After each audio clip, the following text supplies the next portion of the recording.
यो हो बहसको साथमा कामना सेवा विकास बैंक, प्रगतिको आधार कामना सेवासँगको कारोबार। Registration open for +2 Science Management Humanities and Law, Lumbini College. गर्वैदेखि बलियो भूगर्भ सिमेन्ट।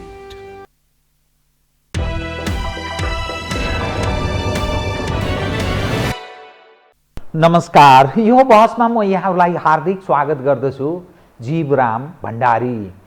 आज यहाँहरू सामुन्ने उपस्थित हुनुहुन्छ बुध छिरिङ मोक्तान। उहाँ राजनीतिक विश्लेषक हुनुहुन्छ, दर्शनशास्त्रको एक अध्येता पनि। काठमाडौँ विश्वविद्यालयमा उहाँ प्राध्यापन पनि गर्नुहुन्छ। उहाँसँग आज म समग्र विषयलाई उठान त गर्नेछु नै, तर त्योभन्दा एउटा महत्त्वपूर्ण पक्ष के छ भने 5 दलीय गठबन्धनको नेतृत्व गरिरहनुभएका शेरबहादुर देउबा, यो देउबा नेतृत्वको सरकारले आजबाट 6 महिना पुरा गर्दैछ। यो 6 महिना कस्तो रह्यो त? नेपाली जनले यो सरकारबाट के आशा गरेका थिए? यसकारण कि केपी शर्मा ओलीलाई विस्थापित गरेर बनेको यो सरकार, यो 6 महिनाको अवधि कुन रूपमा रह्यो, एउटा आम मानिसले कसरी हेरे, आशा के गरेका थिए, यी यावत विषयकै वरिपरि रहेर म आज उहाँसँग विषयलाई उठान गर्ने प्रयत्न गर्नेछु। सर्वप्रथम म उहाँलाई स्वागत गर्छु। स्वागत छ यहाँलाई। अब म सिधै कहाँ प्रवेश गरेँ भने 5 दलीय गठबन्धनको नेतृत्व शेरबहादुर देउबाजीले गरिरहनु भएको छ। यो 6 महिना व्यतीत भएछ। केपी शर्मा ओली तत्कालीन नेपाल कम्युनिस्ट पार्टी नेकपाका अध्यक्ष, उहाँको 3 वर्षभन्दा बढी समय उहाँले व्यतीत गर्नुभयो, अर्थात् सरकारको नेतृत्व गर्नुभयो। झन्नै नेपालमा कम्युनिस्ट हौँ भन्नेहरूलाई 2/3 बहुमत निकटको अवस्था नेपाली जनले मत पनि जाहेर गरेको, तर गरी खाएनन्। गरी नखाएको परिणाम काङ्ग्रेस, जसको उपस्थिति संसदमा असाध्य झिनो निरीह अवस्थामा छ, त्यो जम्मा उसले जितेको 23 सिट, त्यसमध्येमा 21 सिटको मात्रै प्रतिनिधि सभामा प्रत्यक्ष निर्वाचितको उपस्थित छ। त्यस्तो प्रधानमन्त्रीले अहिले देशको नेतृत्व गरिरहनु भएको छ।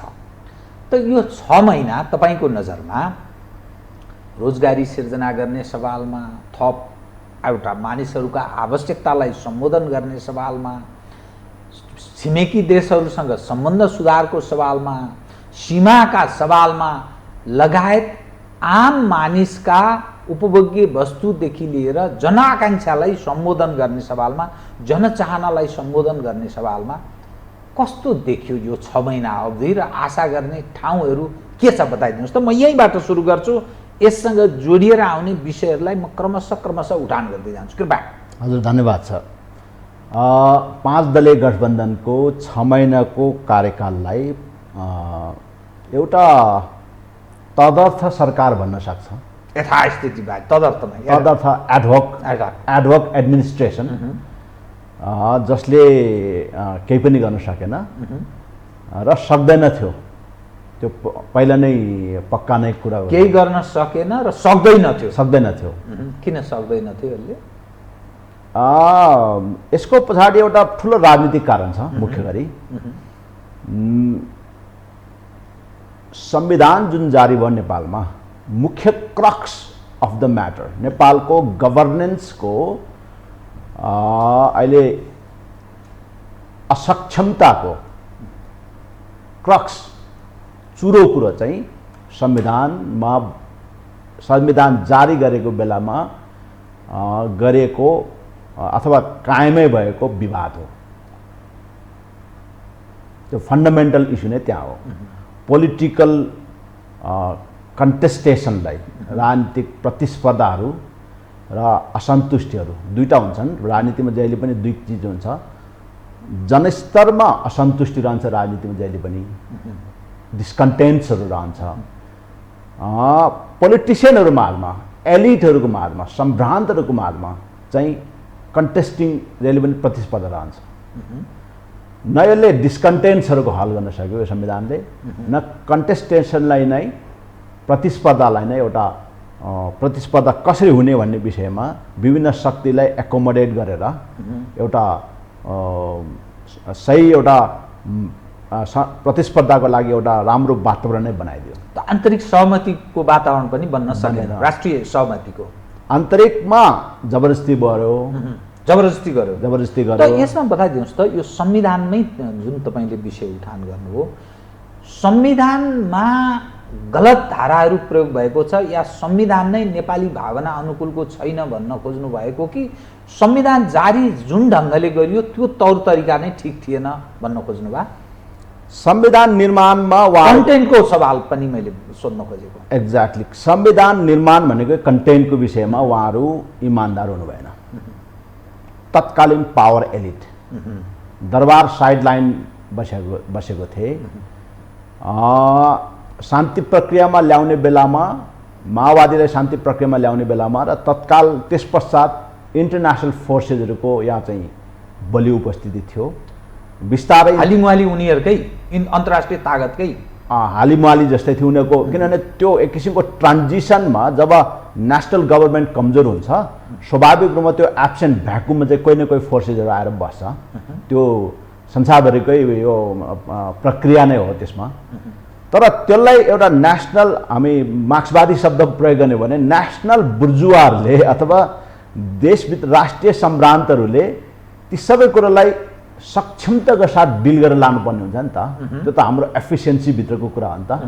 किन जनताले त एकचोटि वा दुईचोटि आन्दोलनको बेलामा वा मतदानको बेलामा जनताको सहभागिता हुने हो, जनताको निर्णय गर्ने अधिकार टेबल हुन्छ।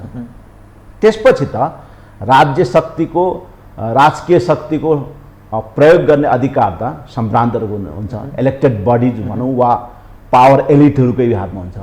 त्यो पावर एलिटहरू चाहिँ नेपाल देशको सवालमा कहिले पनि इमान्दार छैन। उनीहरू एउटा डिपर साइकोलोजिकल क्राइसिसबाट हाम्रो देशमा एलिट्सहरूको एउटा समस्या छ। त्यहाँ एउटा गहिरो लघुतावास र गहिरो भयबाट ग्रसित छ मनोवैज्ञानिक रूपमा। त्यो लघुतावास र भयलाई कहिलेकाहीँ ठुला ठुला क्रान्तिकारी जार्गनहरू, रेटोरिकहरू प्रयोग गरेर चाहिँ कभरअप गर्न खोज्छन्, नगर्ने होइनन्। तर रियलिस्टिक भ्रम सिर्जना गर्छ। तर रियलिस्टिकली यो देशका सम्भ्रान्तहरू जो जनताबाटै उठेर आएको र पछि एलिट क्लासमा आउने, जस्तै रूपान्तरित जनताबाट गरिब परिवारबाट उठेर आउने अनि रूपान्तरित चाहिँ एउटा एलिटको रूपमा रूपान्तरित हुने, त्यो एउटा प्रक्रिया नै हो पोलिटिक्समा। किनभने जनताबाट आएपछि, एउटा शासन प्रक्रियामा आएपछि उसको क्यारेक्टर एलिट क्लासमा जान्छ, त्यो संसारभरिकै हो। तर एलिट क्लासमा गए तापनि उसले आफ्नो एउटा रियलिस्टिक पोलिटिक्सलाई कहिले पनि छोड्नु हुँदैन, वास्तविक राजनीतिलाई।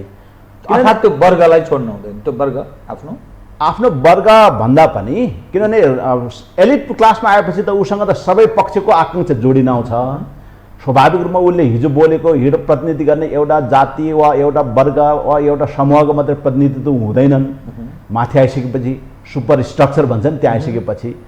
तर त्यहाँ आइसकेपछि उसको एउटा राजनीतिज्ञको एउटा भूमिका परिवर्तन भइसकेपछि त्यहाँनिर उसले एउटा निष्ठा चाहिँ देश र जनताप्रति एउटा निष्ठाको साथ काम गर्नुपर्ने हुन्छ। ऊ हिजोकै मनोविज्ञानबाट, हिजोकै अवसरवादिता वा एक किसिमको एडभेन्चरस क्यारेक्टर, हिजोकै दुस्साहसवादी। किनभने विद्रोहको समयमा त जे पनि एक किसिमको दुस्साहसहरूलाई पनि त्यो बेला चाहिँ स्पेस पाउँछन्। तर शासनको बेलामा त्यही चरित्र, त्यही मनोविज्ञानले र अन्तर्राष्ट्रिय शक्तिहरूसँग डिल गर्ने त्यही लघुताभासले हामी नेपाली भनेको सानो हौँ, हामी गरिब हौँ, यो न्यारेटिभै गलत भयो कि। यो बडो हाम्रो चाहिँ एउटा हाम्रो माङ्गेना नै भएन। लिम्बू भाषाको शब्द प्रयोग गर्ने भयो भने देशको माङ्गेना नै नभइकन अनि शिर निउरेको देशले के गर्न सक्छ त? त देश र जनताप्रति यो इमान्दार छैनन् हाम्रा शासकहरू, अर्थात् सत्तारूढ पक्ष मात्रै कि प्रमुख प्रतिपक्ष पनि? यो समग्र राजनीतिक सम्राट, पोलिटिकल ट्रेन्ड नै त्यस्तो भयो। समग्र पोलिटिकल एलिट के चिजले यो के सिद्धिने बेलामा सबै सिद्धिने हो कि के चिजले त्यस्तो प्रेरित त्यो ठाउँमा प्रवेश गरायो? त्यो एउटा इतिहासको एउटा यस्तो पिरियड आउँछन्, त्यो यो यस्तो पिरियड विश्वको अन्य देशहरूमा पनि आएको छ, खालि नेपाल मात्रै आएको चाहिँ भन्न मिल्दैन। त्यो एउटा यस्तो पिरियड आउँछ जुन पिरियडमा यो ट्रान्जिसनबाट एउटा सङ्क्रमणको सिङ्गो समाज एउटा ठुलो सङ्क्रमणको फेजबाट जाने बेलामा मानिसहरूले सबैले आफूलाई, चाहे त्यो व्यापारी हुन्, चाहे तिनी राजनीतिज्ञ हुन्, धनी हुन्, गरिब हुन्, तिनीहरू आफूले एउटा आफ्नो स्पेस चाहिँ अनिश्चित देख्छ। किन सङ्क्रमण भइरहेको छ, समाज एकदम सङ्क्रमणबाट गइराखेपछि त ऊ उभिएको स्पेस त उसको लागि त अनस्टेबल लाग्छ नि, डिपर मनोवैज्ञानिक रूपमा। त्यसपछि सबैले आफ्नो सुरक्षाको लागि आफ्नो स्वार्थलाई केन्द्रमा राख्छ कि त्यस्तो बेलामा एक किसिमको फेरि त्यस्तो बेलाबाट, त्यस्तो जङ्क्चरबाट, त्यस्तो अवस्थाबाट मुलुकलाई बाहिर निकाल्नको लागि एउटा राजनेताको फेरि आवश्यक पर्छ। यो अहिलेको अवस्था भनेको चाहिँ सङ्क्रमणकालीन अवस्था हो कि राजनीतिक अस्थिरताले जकेडिएको अवस्था हो कि या देखिँदा मात्रै त्यस्तो देखिन्छ अब यथास्थितिको विकल्पै छैन भन्ने के स्थिति हो? अहिलेको एउटा विश्वव्यापी नै एउटा स्थापित समाजहरू अथवा एक हिसाबले एउटा नयाँ फ्रेमवर्कमा हाम्रो समाज जुन स्तरमा जान खोजिरहेछ अहिले त्यो स्तरमा अलरेडी पहिला नै पुगिसकेका युरोपका समाजहरूमा पनि एक किसिमको सङ्क्रमणको सुरु भएको छ। त्यो एकछिनपछि के हो भन्ने कुरा हामी बनाउला। तर हाम्रो सङ्क्रमणको फेज के हो त? ब्रडर सोसल लेभलमा हेर्दाखेरि हिजो समाज र बजार, मार्केट र सोसाइटी दुईटा सेपरेट एन्टिटी थिए हाम्रो 30 वर्ष 40 वर्ष अगाडिको समाजमा। त्यो बेला गाउँ भन्थे, अनि बजार भन्थे, गाउँले समाजहरू भन्थेन्, बजार भनेको समाजभित्रको एउटा छुट्टै अङ्ग हुन्थ्यो। बजारमा मान्छे स्वार्थ बाहेक केही पनि केन्द्र राख्दैन, तर गाउँमा स्वार्थ हुँदैन थिए। सो समाज र गाउँ एक खाले सोशलिस्ट टाइपको थियो, गाउँ समाजको रूपमा थियो, सोसाइटीको रूपमा थियो। त्यो ट्रेडिसनल सोसाइटी, त्यहाँ बरो गर्ने, रेसिप्रोकेट गर्ने, एकले अर्कालाई के अरे सहयोग गर्ने, त्यो नेचर अफ द सोसाइटी, समाजको क्यारेक्टर त्यहाँ थियो। तर अहिले यो पुँजीवादको चरम उत्कर्षको विकासले गर्दाखेरि समाज नै बजार, बजार नै समाज भयो। त्यो अवस्थामा यो हुन त स्वार्थी झुन्डहरू बिचकै एकले अर्कालाई, त्यो अवस्थामा हुन त राजनीतिक पार्टीको नेतृत्वले त्यो कुरालाई काहीँ न काहीँ दस्तावेजमा सम्बोधन गरेको छ। पुँजीवादी क्रान्ति चाहिँ एक तहसम्म भयो, राष्ट्रिय पुँजीवादको विकास भयो भन्ने चाहिँ तर्क छ उहाँहरूको। राष्ट्रिय पुँजीवादी क्रान्तिको चाहिँ सम्पन्न भयो भन्ने छ। त्यसपछि अब समाजवादमा जानुपर्ने भन्ने संविधान लेख्ने बेलामा त्यो कुरा चाहिँ अलिअलि चाहिँ गरेका छ। तर पुँजीवादी समाजमा पुँजीवादको हाबी भएपछि त्यो मार्केट पुँजीवाद भनेको त बजार मार्फत चल्ने नि, समाजै बजार हुन्छन्, बजार नै समाज भइसकेपछि हिजोको सामाजिक चरित्र त्यहाँ हुँदैन। रेसिप्रोसिटी गर्ने, विश्वास, एक आपसमा विश्वास राख्ने त्यो चरित्र हुँदैन। नभएपछि त्यो समाजको व्यवस्थापन गर्ने मोडल फरक हुनुपर्छ। त्यो क्यापिटलिस्टिक सोसाइटीलाई व्यवस्थापन गर्ने एफिसियन्सी, स्टेट हो नि व्यवस्थापन गर्ने, गभर्मेन्ट हो नि त। गभर्मेन्टको एफिसियन्सी, कार्यदक्षता, त्यसको चुस्तता, त्यसको डेलिभरी क्यापासिटी, त्यसको चाहिँ कार्यदक्षता, क्षमता सबै अभिवृद्धि हुनुपर्ने नि। त्यो चाहिँ हिजोको जस्तै समाज जे अवस्था त्यही अवस्थाको म्यानेजमेन्ट क्यापासिटी छ। तर समाज चाहिँ एकदमै फरक ढङ्गमा रूपान्तरण भयो। यो ट्रान्जिसनमा अब यो समाजभित्र नयाँ नयाँ अन्तर्विरोध सिर्जना भयो। त्यसपछि अब भनौँ न, ओलीजीले हटाएर शेरबहादुरजीहरू आए, केही पनि गर्न सकेन। ओलीजीले केही पनि गर्न सकेन भनेर उहाँलाई हटाउनु भयो। किनभने तत्कालीन प्रधानमन्त्रीहरूको वक्तव्य मैले यहाँ लिएर आएको छु। त्यो 5 बुँदामा उहाँले ओलीजीले जे आरोप लगाएको थियो त्यो नै फन्डामेन्टल कुरा हो नि त, होइन? त्यो फन्डामेन्टल आरोपसहित उहाँले जुन बुनियादी आरोपसहित ओली सरकार विस्थापन गर्नले राष्ट्रिय अन्तर्राष्ट्रिय माहौल उहाँले बनाउनु भयो। आखिरमा उहाँहरूले फेरि केही पनि गर्न सकेन। किनभने जुन असक्षमता ओलीमा थियो त्यो असक्षमता शेरबहादुरमा नि निरन्तरता रह्यो नि त। किनभने यिनी एउटै पुस्ता पनि हुन्, यिनको मनोविज्ञान एउटै छन्, यिनीहरूको एउटा आकाङ्क्षा पनि उस्तै छन्। त्यसले गर्दा उनीहरूले यो समाजलाई व्यवस्थापन गर्नको लागि जुन एउटा एफिसियन्सी निर्माण गर्न सक्नु भन्ने हो त्यो उनीहरूले गर्न सकेन। यो राजनीतिक जो बिम्ब छ नि, यसमा त्योभन्दा पछिल्लो तेस्रो वा चौथो पुस्ता भन्नुहोस् न, मानिलिनुहोस् एमालेकै कुरा गर्ने हो भने योगेश भट्टराईहरूको पुस्ता, काङ्ग्रेसमै कुरा गर्ने हो भने गगन थापाहरूको पुस्ता, यो जुन पुस्ता छ यसले यदि राज्य सञ्चालनको नेतृत्व गर्यो भने केही चेन्ज आउन सक्थ्यो कि जो आए पनि यो संरचनामा यस्तै हुन्छ? अब संरचना भन्ने शब्द यहाँले जुन प्रयोग गर्नुभयो त्यो महत्त्वपूर्ण कुरा हो। इन्स्टिट्युसन्स भन्छ नि, यो अमर्त्य सेनले थ्योरी अफ जस्टिस भन्ने पुस्तक लेखेको छ। त्योभन्दा अगाडि जन रल्सले प्रिन्सिपल अफ जस्टिस भन्ने पुस्तक लेखेको थियो। अब गभर्मेन्टले जनतालाई जस्टिस डेलिभर गर्नु पर्यो, न्याय दिनु पर्यो, समाज जस्ट सोसाइटी न्यायोचित समाज निर्माण गर्नु पर्यो। यही हो नि त मोडर्न डेमोक्रेसीको गोल। र यो गोलमा यो उद्देश्यमा 300 वर्षदेखि सारा विद्वानहरू सारा विश्वको सबै स्रोत यही कुराको लागि खर्च भइरहेछ। तर अहिले आउँदाखेरि अमर्त्य सेनले तर्क गरेको जस्तो लिबरल इन्स्टिट्युसन्सहरू भनेर जुन ग्लोबल्ली प्र्याक्टिसमा ल्याए, किनभने मार्क्सिस्टहरूले कम्युनिस्टहरूले जुन इन्स्टिट्युसन्सहरू खडा गर्न खोज्यो त्यो त फङ्सनल नै भएन, त्यो अभ्यासमै आएन, असफल भयो। सोभियत असफल भयो। चीनले अब एउटा प्रोटोटाइपले भनौँ न फरक ढङ्गले चिनिया मोडल भन्ने शब्द प्रयोग गरिराखेको छ। त्यो चिनिया जनताको मनोविज्ञानमा एक किसिमको मनोविज्ञान भएको हुनाले त्यो त्यहाँ चाहिँ प्रयोग गर्न सफल भइरहेको छ। चीनको आफ्नैपन मात्रै हो। एक्ज्याक्टली। अरू ठाउँमा त मार्क्सिस्ट वा त्यो कम्युनिस्ट मोडल असफल भयो भनेपछि लिबरल इन्स्टिट्युसन्सहरू नै ग्लोबलाइज भयो। ग्लोबल इन्स्टिट्युसन्स अफ गभर्नेन्स मोडललाई के कम्युनिस्ट मोडल भन्ने कि अर्थात् मार्क्सले कल्पना गरेको धाराभित्रैको मान्ने कि त्यसलाई अलग? त्यो ठ्याक्क त्यो त छैन नि अहिले त, त्यो त छैन। त्यहाँ एउटा आफ्नै किसिमको एक्सपेरिमेन्टहरू गरिरहेको छन् चीनले, त्यो सफल होला नहोला भविष्यको कुरा हो। तर यो लिबरल जुन मोडल जुन छ गभर्नेन्सको, शासनको, इन्स्टिट्युसन्सहरू निर्माण गर्ने, त्यसमा अमर्त्य सेनले जे असन्तुष्टि देखाएको छ, जे उसले फरक विचार राखेको छ, त्यो कुरो चाहिँ बडो महत्त्वपूर्ण छ। यो पश्चिमाहरूको उदारवादी मोडल चाहिँ कस्तो थियो भने संस्थाहरू खडा गर्ने र समाजका सदस्यहरूको बिहेभियर, साइकोलोजिकल बिहेभियर, मनोवैज्ञानिक व्यवहार र चरित्रलाई संस्थाहरूले मोल्ड गर्ने, त्यसले निर्धारण गर्ने, संस्थाहरूले त्यो अनुसारको निर्माण गर्ने। त्यो गर्दाखेरि किसिमको सिमेट्रिक म्यान अथवा एकै किसिमले सोच्ने मान्छेहरू निर्माण गर्ने यो पश्चिमा मोडल थियो। त्यो कुरो पश्चिममै पनि अहिले असफल भयो, किनभने त्यहाँ हिजो उनीहरूको फ्रान्समा फ्रेन्चहरू मात्रै हुँदाखेरि, जर्मनमा जर्मन मात्रै हुँदाखेरि त्यो सम्भव भएको थियो।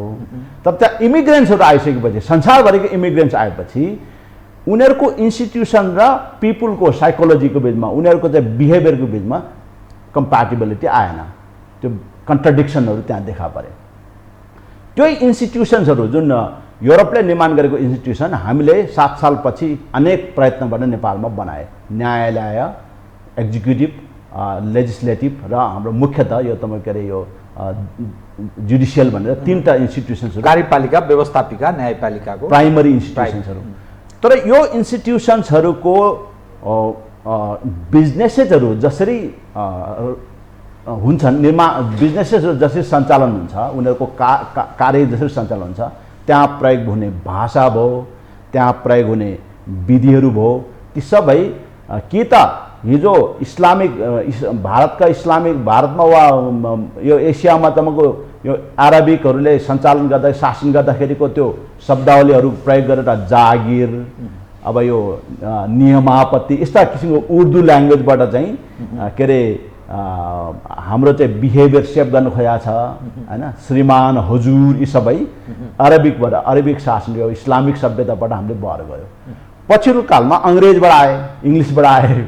पछिल्लो कालमा एजुकेट हुँदापछि अङ्ग्रेजी बिहेभियर, अङ्ग्रेजी क्यारेक्टर, अङ्ग्रेजी साइकोलोजी हामीले क्यारी गर्नु पर्यो। तर हाम्रो नेपालको बडी पोलिटिक्स, समाजहरू कसरी व्यवस्थित भएको छ भने त उसको आफ्नै स्वभाव छ, आफ्नै हिस्ट्री छ, आफ्नै लिगेसी छ नि, ऐतिहासिक धरोहर छ नि।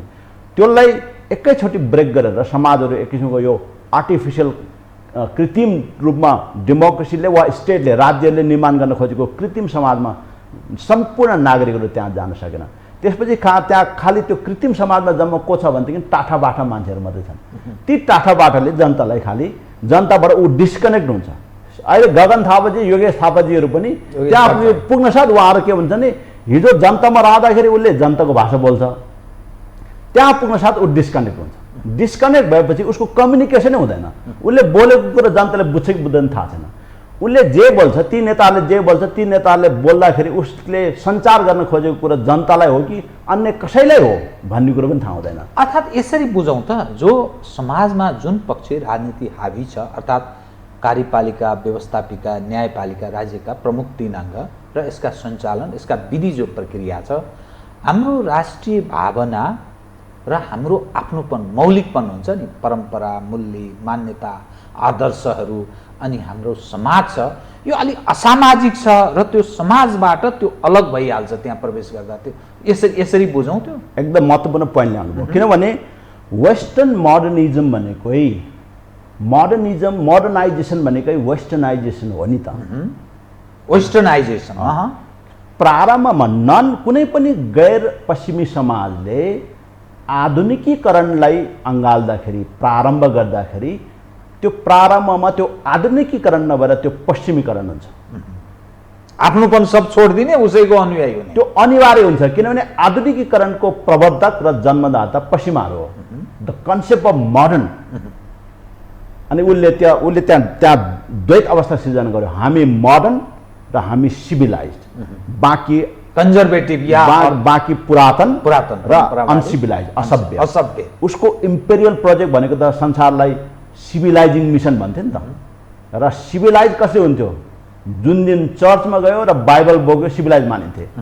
यो त मापदण्ड थियो, सिभिलाइज हुनेको मापदण्ड चर्च जानु र बाइबल बोक्नु थियो कि कुनै जमानामा, होइन? अहिले पो इन्डिजिनियसली विभिन्न समाजहरू आफ्नै देश, आफ्नै इन्डिजिनियस प्रक्रियाबाट, आफ्नै स्वदेशी प्रक्रियाबाट पनि सिभिलाइजेसन वा मोडर्नाइजेसन हुन सक्छ भन्ने कुराको स्वीकारोक्ति त अहिले पो आएको छ त, पहिला त त्यो थिएन नि त। त्यो किसिमले इम्पेरियल फोर्सले त्यो किसिमले ग्लोबल शासन आफ्नो कब्जामा लिनको लागि निर्माण गरेको जुन एउटा डिजाइन थियो, पश्चिमा डिजाइन थियो, यो करिब 300-400 वर्ष अगाडि भएको डिजाइन, र त्यो डिजाइनलाई उनीहरूले छोडेर जाने बेलामा उनीहरूको इम्पेरियलिजम, उनीहरूको कोलोनियलिजम, उनीहरूको चाहिँ साम्राज्य अन्त्य भएपछि, समाप्त हुँदै गएपछि त्यो छोडेर जाँदाखेरि उनीहरूले त्यो कुरा चाहिँ जुन देशमा उनीहरूले छोडेर गए त्यो देशका सम्रान्तहरूको दिमागमा त्यही कुरा, राजा महाराजहरू भए पनि त्यही कुरा राखेर गए। हाम्रो देशकै राजा महाराजहरू अङ्ग्रेजी बोल्छ नि त। रोयल ल्याङ्ग्वेज भनेको अहिले तपाईँको अङ्ग्रेजी हो, संस्कृत होइन, कुनै पनि भाषा होइन। हाम्रै नेपालमा पनि नेपालका शाहवंशहरूले अङ्ग्रेजी नै बढी बोल्न रुचाउँछन्, अङ्ग्रेजी बोल्न रुचाउँछन्, किनभने अङ्ग्रेजी चाहिँ language of decency, language of royalty भन्ने जस्तो भयो कि। त्यो किन भयो भने ती इम्पेरियल फोर्सले आफू त पोलिटिकल कारणले गर्दा छोडेर जानु पर्यो, आफ्नो साम्राज्यको अन्त्य भयो। अब राष्ट्रिय मुक्ति आन्दोलनहरूले आफूलाई पराजित गरिसकेपछि, तर ती देशका राष्ट्रिय बुर्जुवाहरूलाई, तत्त देशका राष्ट्रिय बुर्जुवाहरूलाई उनीहरू जस्तै बनाएर त्यो मार्फत फेरि तपाईँको शासन कन्टिन्यू गर्छ। यसलाई चाहिँ कोलोनियालिटी भन्छ कि। कोलोनियलिजम र कोलोनियालिटी दुईटा आधार छ। कोलोनियलिजममा चाहिँ उसकै प्रशासन, उसकै सेना हुन्छ, कोलोनियालिटीमा हाम्रै प्रशासन, हाम्रै सेना, हाम्रै नेता हुन्छ, तर शासन उसको हुन्छ। यो बडो अचम्मको। यसको अर्थ अन्धधुन्ध पश्चिमाकरण त्यस्तो भइरहेको रहेछ, होइन? यो संसारभरिको कुरा हो। तर अहिले 1990 पछि जब वेस्टर्न पावर डिक्लाइनमा गयो नि त, अब उसको कोलोनियालिटीलाई पनि चुनौती गर्यो, उसको कोलोनियलिजमलाई, उसको उपनिवेशलाई हिजो जसले चुनौती दिइरहेको थियो संसारका मानिसहरूले। तर त्यसका मानसपुत्रहरू सर्वत्र छन्। हिजोको उसको सैन्य शक्ति सहितको उपनिवेशलाई त चुनौती दियो भने उसको मानसपुत्र मार्फत कायम गरेको यो कोलोनियालिटी, औपनिवेशिकतालाई पनि अहिले राष्ट्रिय मुक्ति आन्दोलनहरूले, संसारभरि राष्ट्रिय मुक्ति आन्दोलनहरूले चुनौती दिइरहेको छ। यो चाहिँ सन् 1990 पछि यो चाहिँ द्रुततर गतिमा अगाडि बढेको छ, 1990 को दशकपछि। त्यसपछि यसको प्रभाव चाहिँ पश्चिमी केन्द्रको देशहरू पश्चिममा पनि आइपर्यो। त्यहाँ पनि तपाईँको त्यो जस्तै अमेरिकामा ब्ल्याक लाइभ म्याटर भयो, त्यहाँको इन्डिजिनियस मुभमेन्ट भयो, हिस्प्यानिकहरूको भयो, एसियनहरूको भयो, जो आफूलाई अमेरिकन भन्छन् तर एउटा पहिचानसहितको अमेरिकन हो। Asian American, Hispanic American, black American, native American भन्छ। त्यो अमेरिकन भन्ने शब्द सिङ्गल नाउनको रूपमा प्रयोग गर्दा त्यहाँ चाहिँ एउटा विशेषण अगाडि थप्छ। त्यो विशेषण र नाउन जुन छ, त्यो नाम र विशेषणको बिचमा त्यहाँ झगडा छ नि त। त्यो नाम र विशेषण बडा महत्त्वपूर्ण विषयलाई यहाँले उठाइदिनु भयो, त्यो मलाई अलिक सजिलो भयो। त्यो नाम र विशेषण हामी कहाँ पनि जोड्न थालिएको छ। यसको अर्थ हाम्रो देश कि अर्को एउटा द्वन्द्व, अर्को लडाइँको पूर्व तयारीमा छ भनेर बुझ्ने। अब यो म्यानेज कसरी गर्छ यसको वेबलाई चाहिँ रोक्न सक्दैन। यो जुन एउटा न्यू वे अफ नेसनलिजम, यसलाई अझ एउटा प्रोफेसरको त एउटा सेन्टेन्स छ, उसको त्यो सेन्टेन्सै म भन्छु, rising forces of nationalism and cultural resurgence भन्ने शब्द प्रयोग गरेको छ। राष्ट्रवादको उदाउँदो शक्ति र सांस्कृतिक पुनरुत्थान यो चाहिँ अहिले राइजिङ फोर्स अफ नेसनलिजम त्यो तपाईँ अलिक व्याख्या गरिदिनुहोस् त। त्यो कसरी त्यो नेपालको सन्दर्भमा पनि त्यो देखा पर्छ? नेपालको सन्दर्भमा पनि त्यो देखा पर्छ। जस्तै अब त्यो नेसनलिजम राष्ट्रवाद भनेको चाहिँ यसको दुईटा आयाम छ। एउटा आयाम चाहिँ जब यो एउटा भौगोलिक सार्वभौमिकता सहितको एउटा देश बन्यो त्यो भित्र पनि एउटा राष्ट्रवादको भावनाको जन्म भएको छ। त्यो भौगोलिक सार्वभौमिकता भनेको हाम्रो सुगौली सन्धि पश्चातको जुन एउटा टेरिटोरियल सभरेन्टी हाम्रो फिक्स भयो नि, त्यसपछि त्यहाँभित्र एउटा देशको राष्ट्रवाद विकास भएको छ। तर त्यस्तो देशहरूको राष्ट्रवाद चाहिँ सम्भ्रान्तहरूको राष्ट्रवाद हो, त्यो एलिटहरूको राष्ट्रवाद हो। तर जनताले फेरि नयाँ राष्ट्रवाद विकास गरे, जस्तो लिम्बूले, तामाङले, तपाईँको चोबाङले, होइन, माझीले, दनुवारले, यिनीहरू त डिस्टिङ्क्टली अलग अलग समाज हो नि त। यिनीहरू त नेपाली भन्ने समाज एउटा नयाँ कृत्रिम समाज बनाउन खोज्दाखेरि पनि त्यहाँ त पूर्ण रूपमा विलेद भएन नि, मेल्ट भएन नि। उनीहरूले केही कुरा त साझा, यो राज्यको योजना अन्तर्गत निर्माण गरेको केही भ्यालुलाई उनीहरूले साझा रूपमा बढो गर्यो।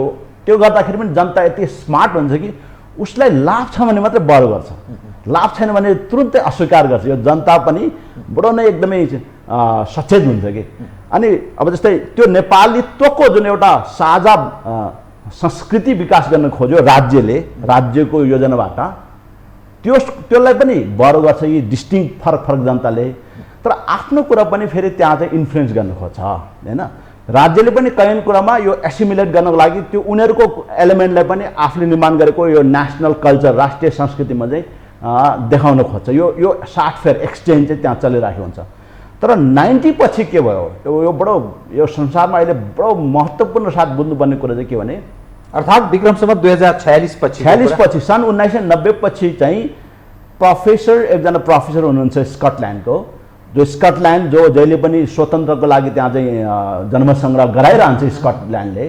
त्यो स्कटल्यान्डका स्कटिस प्रोफेसरले के भनेको छ उनको यही विषयमा, किन स्कटिसहरूदेखि ग्रेट ब्रिटेनलाई वा युनाइटेड किङडमभित्र किन यो जहिले पनि यो नेसनलिजम क्वेसन, नेसनल क्वेसन चाहिँ किन राइज भइरहन्छ भन्ने विषयमा उनको विशेष स्टडी हुँदाखेरि उनले के भनेको छ भने अहिलेको युग चाहिँ पोस्ट सभरेन एरा, उत्तर सार्वभौम युग हो भन्छन्। किनभने यो संयुक्त राष्ट्र सङ्घको बडापत्र र त्योभन्दा अगाडिको वेस्टफालियन ट्रिटी, जर्मनमा भएको वेस्टफालियन ट्रिटीको आधारमा निर्माण भएको नेसन स्टेट, राष्ट्र राज्य सार्वभौम हुने जुन एउटा युग थियो त्यो युगको अन्त्य भयो।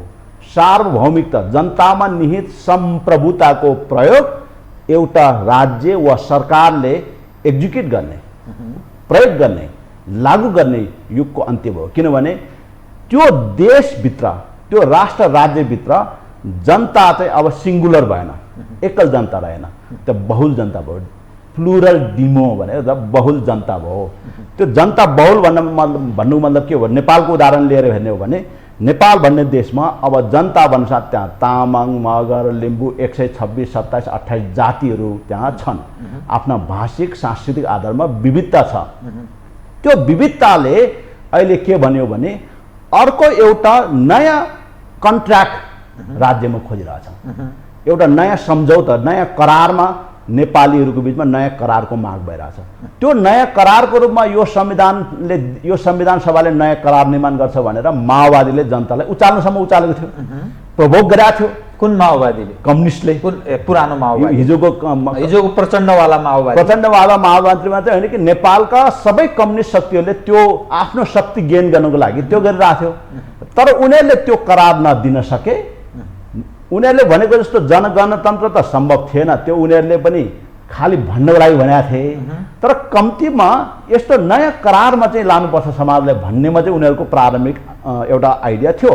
तर त्यो करारमा उनीहरूले जान सकेन। नसकेपछि के भयो भने संविधान चाहिँ एकल टाइपको भयो, एक पक्षीय संविधान निर्माण भयो। जुन एक त्यो संविधानले कसलाई सम्बोधन गर्यो र त्यो एक कसलाई ममता प्रदर्शन गर्यो? त्यो संविधानले एक पक्षीय रूपमा जाँदाखेरि पनि त्यो परम्परागत शक्ति पावर होल्डर, शक्ति बियररहरू, शक्ति पावर बियररहरूको माझमा पनि त्यसले विभाजन खडा गर्यो। किनभने राजा त परम्परागत शक्ति पावर बियरर थियो नि त, उनलाई एक्सक्लुड गर्न साथ त्यहाँ एउटा असन्तुष्टि कायम भयो, त्यो कायम रह्यो। यिनीहरू पनि जनताबाट एलिट नै भए, तर एलिट हुँदाखेरि उनीहरूले आफ्नो एलिटहरूको पावरलाई जहिले पनि किङले थ्रेट गर्दो रहेछ, राजाले थ्रेट गर्दो रहेछ भनेर जनताको आवश्यकताले हो कि होइन थाहा छैन, तर उनीहरूको सत्तालाई बेला बेलामा डिस्टर्ब गर्दो रहेछ भनेर राजालाई लजिक त त्यही दिएको छ नि त। बेला बेलामा हामीलाई डिस्टर्ब गर्ने भएको हुनाले गिजबाबुले त्यही भने होइन, राखिराख्यो भने यो फेरि झगडा गर्नुपर्ने भयो भनेर त्यहाँबाट राजालाई मोनर्कीलाई हटाए। त्यसमा एउटा नयाँ फेरि डिस्कन्टेन्ट असन्तुष्टि प्रतिस्पर्धा त्यहाँ निर्माण भयो अहिले आएर। तर फेरि जनताको स्तरमा जुन जनतालाई राजाले, पञ्चायतले, राणाले, शाहले कसैले पनि त्यो उनीहरूको डिग्निटीलाई कहिले पनि रेस्पेक्ट गरेको थिएन। ती जनताको त्यो डिग्निटीलाई रेस्पेक्ट हुने ढङ्गले नयाँ करार, नयाँ सम्झौतामा लान्छु भन्ने कुरा पनि डेलिभर गरेन भने चाहिँ दुईतर्फ असन्तुष्ट भयो। बीचमा यो झुन्डाहरू छ, शासकको झुन्ड, जनता एक ढङ्गले, मास अफ द पिपल एक ढङ्गले असन्तुष्ट छ। फेरि सुपर स्ट्रक्चरमा, उपरी संरचनामा फेरि हिजोको परम्परागत शक्ति पनि असन्तुष्ट छ र त्यसमाथि पछि दुवैको प्रहार यो सत्तालाई हुन सक्ने खतरा। तेस्रो प्रहार पनि छ। तेस्रो प्रहार के छ भने यो होल प्रक्रियामा जुन स्टेक होल्डर भारत थियो उसलाई पनि एक्सक्लुड गर्यो अनि त्यहाँ पनि असन्तुष्ट भयो भने चाहिँ यो त घेराबन्दीमा परेको नि त यो सत्ता। यो कन्स्टिट्युसन निर्माण या यो राजनीतिक जुन परिवर्तन भयो त्यसको स्टेक होल्डर भारतलाई पनि मान्ने? ऊ त स्टेक होल्डरै थियो नि त। हुँदै त्यो त पोलिटिकमा त बदमासी गर्नु हुँदैन नि। तपाईलाई एउटा म सोधौँ त, अलिकति विषय उठिहाल्यो। तपाईले परम्परागत शक्ति राज संस्थाको तपाईले कुरा गर्नुभयो, त्यो बृहत शान्ति सम्झौताको जो कुरा गरिन्छ नि, त्यहाँ त्यो बृहत शान्ति सम्झौताको एउटा पक्ष राज संस्था या दरबार या राजा पनि थियो, ठिक? त्यो राजाको उपस्थिति या त्यो शक्तिलाई ग्रहण गरेको देखिएन, त्यो ग्रहण नगरिकन संविधान आफू खुसीले आफ्नो ढङ्गले जारी भयो, होइन त तपाईँको भनाइअनुसार? त त्यो राजाको जो तागत भनेको, त्यो राजाको तागत कुनलाई मान्ने? सेना थियो या नेपाली जनता थियो या एलिट क्लासहरू, तत्कालीन सम्भ्रान्त वर्ग थियो, र कुन वर्ग छ जो अहिले पनि त्यो राजाको तागत भनेको कुन तागत हो जो अहिले पनि शासक पक्ष आफूलाई थ्रेट फिल गर्छ, जहिले पनि त्यो तर्सिन्छ, दरबार कुनै पनि बेला भ्युजिन सक्छ या यसले हामीमाथि आक्रमण गर्न सक्छ भनेर? खास गरी शासक, पब्लिकसँगको सम्बन्ध होइन, यो रुलर पक्ष जुन छ, जनताबाटै निर्वाचित भएको ठान्ने पक्ष, ऊ त्रसित छ। कुन तागत हो त्यो? यो चाहिँ अब यसको चाहिँ दुईटा पक्षमा हेर्नुपर्छ। एउटा चाहिँ यसको क्यानभास हेर्नु पर्यो। समाज भनेको एउटा ठुलो बृहत क्यानभास भयो जहाँ फालेको राजतन्त्र होइन, अहिले अफिसियल्ली नै फालेको नि त, फालेको त प्रोसेसमा ड्यू प्रोसेस पुरै सबै मिलाएर राजतन्त्रलाई अन्त्य गरेको। त्यो राजतन्त्रको प्रभावहरू फेरि त्यो क्यानभासमा देखा पर्न थाले। त्यसले यिनीहरू तर्से भन्ने तपाईँको जुन भनाइ छ, त्यो क्यानभासमा फेरि किन त्यो फालेको कुरा फेरि किन उम्रिन थाल्यो भन्दाखेरि त्यसको एउटा ब्रडर, एउटा म्याक्रो लेभलमा त्यसलाई हेर्नुपर्छ। पहिला त्यो म्याक्रो लेभलमा कुरा गर्दाखेरि प्रोफेसर हन्टिङटनको कुरा ल्याउँछु, एउटा सेन्टेन्स ल्याउँछु। उसले के भनेको छ भने, in this modern world global politics will be politics of civilisations, local politics will be politics of ethnicity भन्ने उसको 96 मा एउटा स्टेटमेन्ट छ। अबको आधुनिक विश्वमा विश्व राजनीति सभ्यताको राजनीति हुनेछ, स्थानीय राजनीति, लोकल पोलिटिक्स, देशभित्रको र त्योभित्र पनि अझ स्थानीय राजनीति, जातीय राजनीति हुनेछ वा राष्ट्रिय राजनीति हुन्छ, एथनिक पोलिटिक्स हुनेछ भन्ने उसको थ्योरी छ। त्यो थ्योरी अहिले संसारभरि लागू भयो। सफल छन् उनी हन्टिङटनको प्याराडाइममा अहिले संसार समाज त्यता गयो। यद्यपि त्यसको आलोचकहरूले यो हुँदैन भन्थ्यो, तर त्यही भयो। त्यो हुँदाखेरि सभ्यताहरू चाहिँ धर्मको आधारमा निर्माण हुन्छ, सभ्यता चाहिँ संस्कृतिको आधारमा निर्माण हुँदैन। संस्कृति, धर्म जुन एउटा अलिकति आइडियोलोजिकल हुन्छ, अलिक स्ट्रङ बन्डिङ गर्छ धर्मले, संस्कृति एउटा व्यवहारजन्य कुरा हुन्छ, र सभ्यता भनेको मान्छेलाई आफूलाई अरू बराबरको देखाउनको लागि प्रयोग हुन्छ। भनेपछि सभ्यता विश्वमा 8वटा हुन्छ भनेर भनेको छ हन्टिङटनले। ती सबै 8वटा सभ्यता चाहिँ धर्मको आधारमा बन्छ भनेपछि सबैभन्दा अहिलेसम्म संसारमा सभ्यताको हिसाबले मार्क्सवाद र उदारवादको खोल ओढ्दै प्रमोसन भएको त वेस्टर्न सभ्यता हो, जसलाई क्रिस्चियनिटी नै हो भन्दाखेरि लिबरलिजम र मार्क्सिजम भनेर नयाँ प्याकेजिङ गरेको थियो। तर त्यसको एक्सपोर्ट त के भइरहेको थियो भने क्रिस्चियनिटीको एक्सपोर्ट भइरहेको थियो, वेस्टर्न सिभिलाइजेसनको एक्सपोर्ट भएको थियो। त्यसले सारा नन वेस्टर्न समाजलाई चाहिँ आफू निचा देखाएको थियो नि त। यो 200 वर्षमा निचा देखाएको थियो नि। अब हामी पनि वेस्टर्न बराबर हौँ भन्नको लागि के चाहियो त भन्दाखेरि हिन्दू सभ्यता चाहियो भारतवर्षमा। यहाँ प्यान हिन्दुइजम विकास भयो।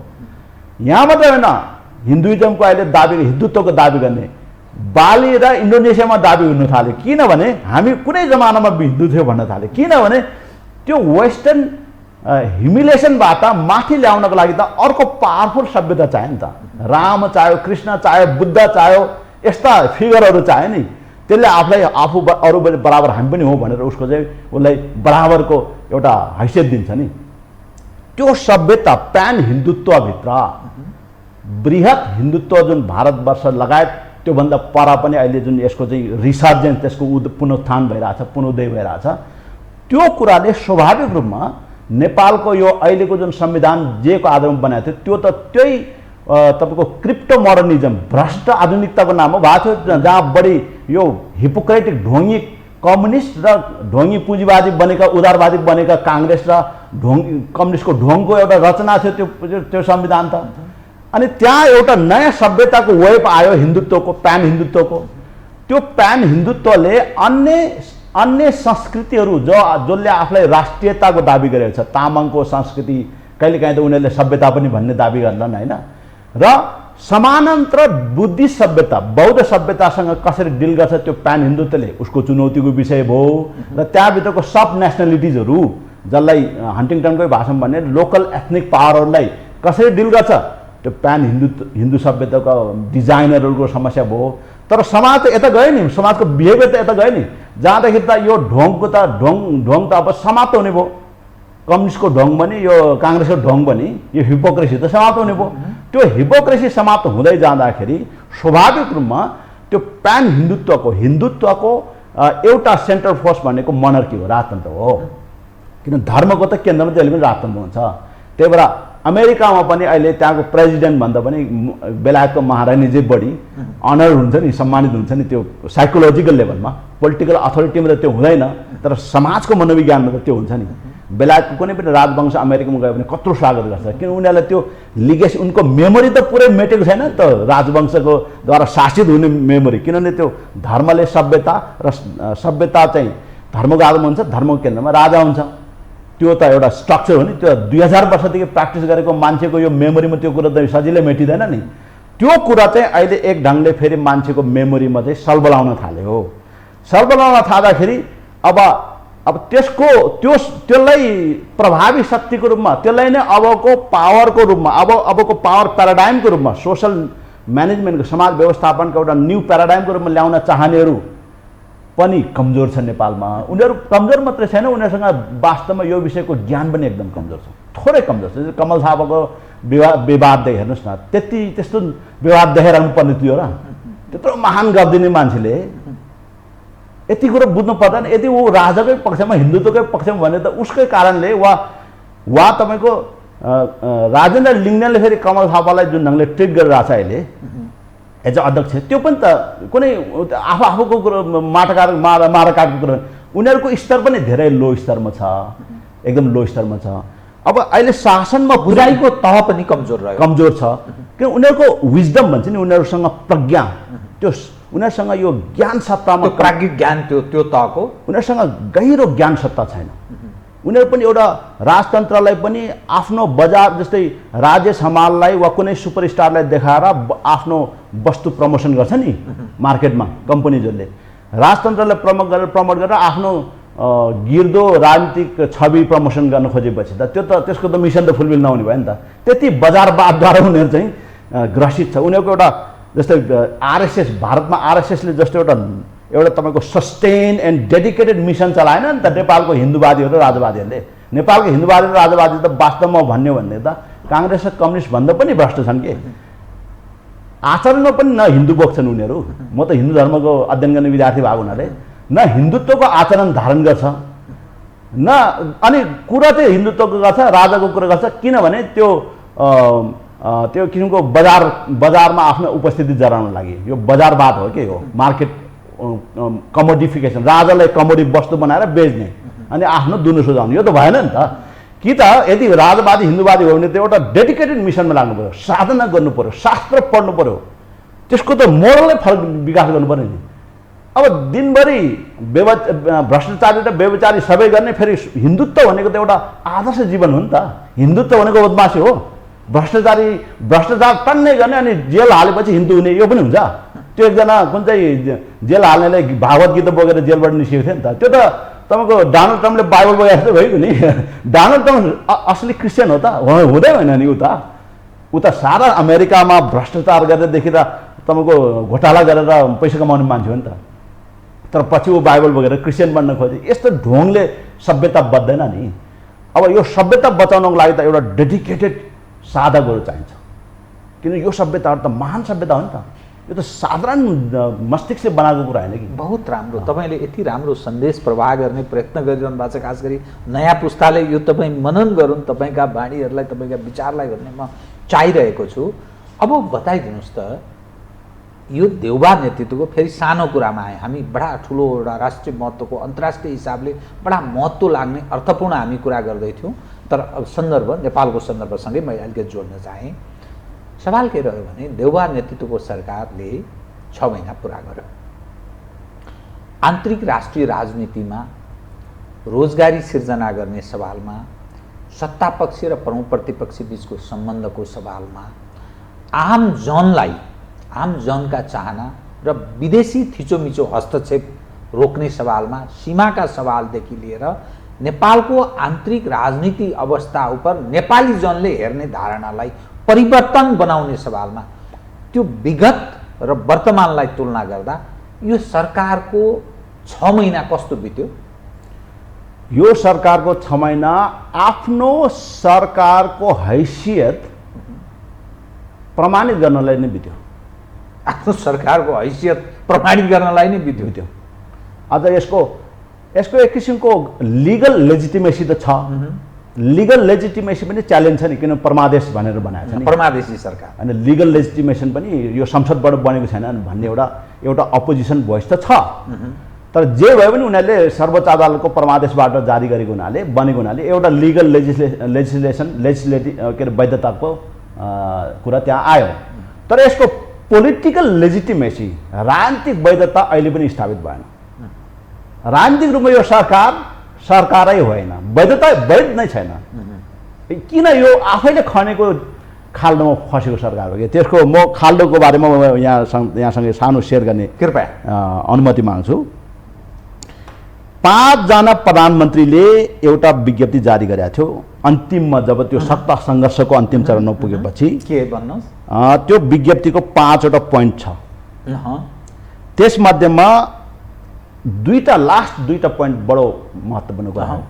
The administration and security agencies should not support the wrong activities by the government. Oli सरकारलाई प्रशासन र सुरक्षा निकायले आजदेखि सहयोग नगर्नु भनेर 5 जना प्रधानमन्त्रीले आदेश जारी गरेका।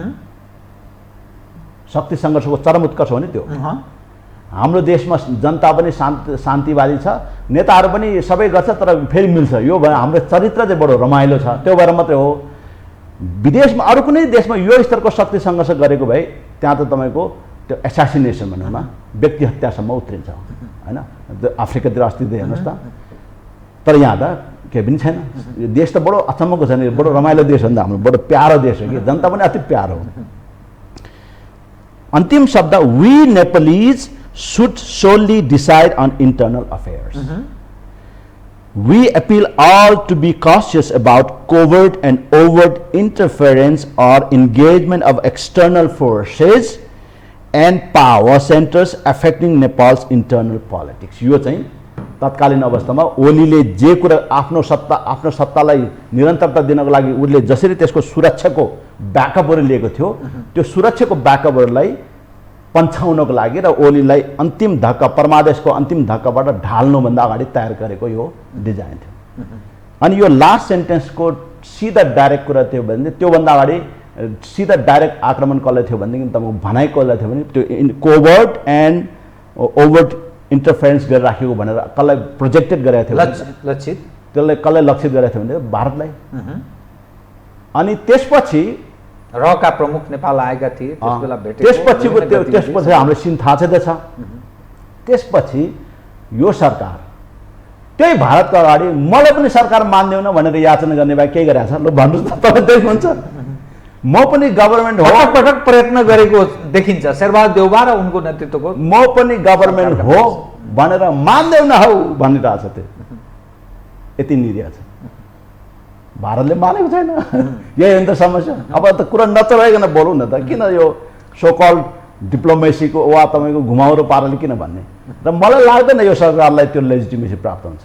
हुँदैन किनभने भारतले त्यो अनि यत्रो 5वटा बुँदा लेख्ने महान 5जना प्रधानमन्त्री अहिले किन मुसा भएको त? त्यत्रो गर्जेको प्रधानमन्त्री 5जना प्रधानमन्त्री अहिले मुसा जस्तो किन भएको त? यति दम नभएको मान्छे किन चाहिँ यस्तो विज्ञप्ति जारी गरे त? बडा यो जोडिएर हिसाब जोडिएर कहाँ आउँछ भने जो 5जना प्रधानमन्त्री जसरी जुन ढङ्गले वैधता, आफ्नो राजनीतिक वैधता या सरकारलाई वैधता प्रदान गर्नका लागि, संविधानलाई पनि वैधता प्रदान गर्नका लागि जी हजुरी गरिरहेछ नि दक्षिणतिर, त्यो 12 बुँदेको चाहिँ के भयो त? अब यसको अर्थ उहाँहरूले 12 बुँदे बचाउनलाई उहाँहरूले यो विज्ञप्ति जारी गर्ने 5जना महारथीहरूको तर्क के थियो भने ओलीले 12 बुँदे सिद्ध्याउन लाग्यो, एवं रितले संविधान सिद्ध्याउन लाग्यो, एवं रितले अहिलेको व्यवस्था सिद्ध्याउन लाग्यो। यो नि त आरोप, कोर आरोप त यो। बाँकी त त्यो भ्याक्सिन ल्याएन के भन्ने कुरा त्यो त तफसिलको कुरा हो, कैफियत कुरा हो। कोर आरोप यो हो। अनि उहाँहरूले त्यो बचाउनको लागि खालि ओली त केही पनि पात्र होइन। ओलीलाई त प्रशासनले समेत यो केही पनि होइन, अबदेखि तिमीहरूले यसलाई सहयोग पनि नगर्नु, यो त इन्सिग्निफिकेन्ट भइसक्यो भने। तर यसलाई टिकाएको अन्तर्राष्ट्रिय शक्तिलाई अबदेखि तिमीले पनि हस्तक्षेप नगर्नु भनेर त्यत्रो देशको ठेक्का लिएको, जिम्मेवारी लिएको 5जना महारथीहरू अहिले यस्तो निरीह भएर चाकडी किन मारे? त्यति निकृष्ट हुनु थियो भनेदेखि त आन्तरिक रूपमा किन झगडा गरे? ओलीसँगै मिलेर यो एलिट नै हो। ओलीलाई हटाएर उनीहरूको आफ्नो अहङ्कार तुष्टि मात्रै भयो नि, वास्तवमा गर्न त केही पनि सकेन नि। बरु त्यो ओलीसँगै झगडा गर्दै अन्तर पार्टी लोकतन्त्र र संसदभित्रको पनि लोकतन्त्र अभ्यासलाई अलिकति जीवित बनाएर चुनावसम्म गएको भए त एउटा स्थिरता त हुन्थ्यो होला नि त। त यसको अब भविष्य के हुन्छ त बताइदिनुहोस् त? किनभने स्थानीय तहको चुनाव पनि नजिक आएको छ, हुन्छ कि हुँदैन टुङ्गो छैन। कतिपय सीमासँग सम्बन्धित विषय नेपाली जनमा व्यापक विद्रोहको भावना पैदा भएको छ। सीमाका सवालमा सबै मौन छन्, जस्तो कालापानी, लिम्पियाधुरा, सुस्तादेखि लिएर यी यावत विषय। एमसिसीको सवालमा किन कर्तव्य विमूढ, के गर्ने के नगर्ने टुङ्गो नभएको स्थिति छ। चीनका गतिविधि पनि अलिक क्रियाशील, विगतको तुलनामा अलिक सक्रिय ढङ्गले देखा पर्न थालेको छ। आन्तरिक राजनीति यस्तो गन्जागोलको अवस्था छ। एकले अर्कालाई सिद्ध्याउने आन्तरिक स्थितिमा पनि यो जो पनि सामेल हुन सक्ने त्यस्तो दृश्य पनि छ। त के हुन्छ त? यो संविधानको के हुन्छ? यो नेतृत्वको के हुन्छ? समग्रमा यो सरकारको के हुन्छ? अब सरकार त तदर्थमा बसिरहन्छ, तदर्थ प्रशासन एडहोक एडमिनिस्ट्रेसन भएर बस्छ। किनभने सरकार बिना त समाज चल्दैन, त्यो भ्याक्युम रहन सक्दैन। त्यसले गर्दा एक ढङ्गले तदर्थमा चलाइरहनु पर्यो। सबैभन्दा क्रक्स चाहिँ के हो भने, हुन त नेताहरूले यो कुरो नबुझेको भनेर म भन्दिनँ। नेताहरूको एउटै मात्रै नेपाली, समग्र नेपाली नेताहरूको एउटै मात्रै ल्याकिङ पोइन्ट चाहिँ अभावको तत्त्व उनीहरूसँग भएको चाहिँ सेल्फ कन्फिडेन्स हो कि त्यो वेस्टर्न अघिको पश्चिमाहरूले जुन ढङ्गले हामीलाई इम्पेरियल फोर्सले, कोलोनियल फोर्सले जुन ढङ्गले हामीलाई 100औं वर्षसम्म निचा देखायो नि, अहिले पनि त्यो इन्फेरियोरिटी चाहिँ त्यो निचा भावले चाहिँ आत्मविश्वासको बडा ठुलो कमी त्यो अझै पनि हाम्रो माङ्गिन भएको छैन। अब यो त समग्रमा भन्दा यो 6 महिना कार्यकाल यो कम्प्लिट असफल छ देउबा सरकार, यसरी बुझौँ। अब तदर्थ प्रशासन त चलाउन सफल भएको छ, त्यो त अटोमेटिकली राज्यको त्यो संयन्त्रले यसलाई सहयोग गर्ने या असहयोग गर्ने त्यो ठाउँ कतै छ? जस्तो मैले भन्न खोजेको सुरक्षासँग सम्बन्धित, प्रशासनसँग सम्बन्धित त्यो तागतले नेपालको आन्तरिक तागतलाई असहयोग गर्न सक्ने सम्भावना नि तपाईँ देख्नुहुन्छ? त्यो बिन्दुसम्म चाहिँ अहिलेको लागि टसल हुँदैन। त्यो किन त्यो त्यहाँ पुग्न सक्ने सम्भावना कतिको छ? भोलि अलिकति ढलपलको स्थिति भयो भने त्यो स्थितिसम्म जान्छ कि जाँदैन भन्ने कुरोको हात चाहिँ विपक्षीको हातमा छ। ओलीलाई उनीहरूले जे आरोप लगाए त्यो आरोप अनुसार त ओलीले त यो सरकारलाई त खालि संसद चल्न मात्रै नदिनुपर्ने होइन, सडक पुरै तताउनु पर्ने नि त। ओलीलाई यो पाँचजना प्रधानमन्त्रीले केसम्म भनेको छ नि, जुन बुदा मैले यहाँ पढेँ त्यो अनुसार त ओली त यो देशबाट देश निकालो हुनुपर्ने मान्छे होइन, त्यो हो नि त। सम्पूर्ण राष्ट्रघातदेखि लिएर सारा संविधान कोल्याप्स गर्ने सम्पूर्ण सिद्ध्याउने अनि सारा विदेशी त्यस्तो पात्र त देश निकालो हुन्छ नि अरू देशमा त। तर यो नक्कली कुरा रहेछ। यो नक्कली कुरा हो, किनभने यिनी जम्मी ओलीले यिनीहरूलाई चल्न दिएको थिएन। त्यो चाहिएको भाग चाहिएको ओलीसँग यिनीहरूको आन्तरिक लडाइँमा यिनीहरू जहिले पनि पराजित भयो। अनि यिनीहरूको त्यो सानो अहङ्कार तुष्टिको लागि यो रचना गर्दाखेरि यहाँ विदेशीले चाहिँ उनीहरूले चाहिँ वास्तवमा विदेशीले इन्भाइट गरे। म कार्यक्रमको ठिक अन्त्यमा आएँ कि मसँग समय भएन। जो बाह्य तागत भन्छ नि नेपालको आन्तरिक राजनीतिमा निर्णायक हैसियत राख्छ, खास गरी दक्षिण, अब मुखै खोलेर भन्नु पर्यो भारत। त्यो भारतले यो राज्य संयन्त्र र यो सिस्टमलाई देखिने गरेर असहयोग गर्ने सम्भावना कति देख्नुहुन्छ तपाईँ?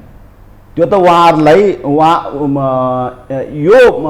यो विज्ञप्तिपछि अर्को एउटा भारतलाई एक किसिमले न्युट्रलाइज गर्न सफल भयो अथवा त्यसलाई अपहोल्ड गर्नलाई एक किसिमको हल्ट गर्नलाई सफल भयो भारत।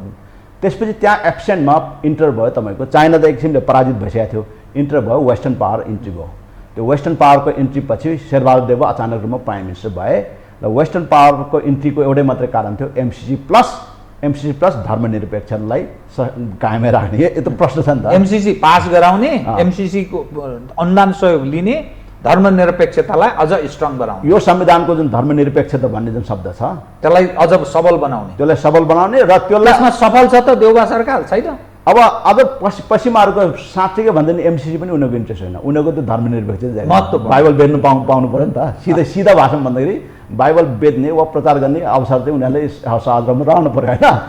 त्यसको लागि देउबा प्रयोग भयो र कम्युनिस्ट प्रयोग गर्यो। फेरि इन्ट्रेस्टिङली यो कम्युनिस्टलाई संसारभरि क्रिस्चियनहरूले जहाँ पनि प्रयोग गर्छ। यो बडो डेन्जर छ। नेपालमा हामी पनि यो कम्युनिस्टसँग सचेत हुनुपर्छ साथी। यो बडो खतरनाक छ।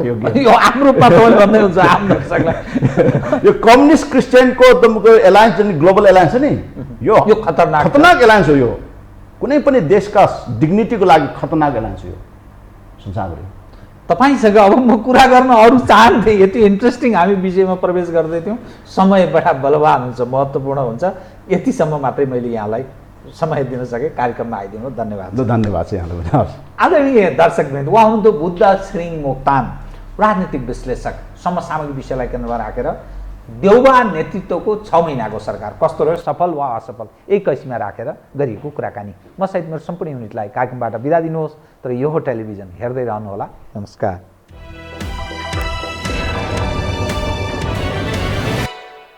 यो हो बहसको साथमा कामना सेवा विकास बैंक, प्रगतिको आधार कामना सेवासँगको कारोबार। Registration open for +2 Science Management Humanities and Law, Lumbini College.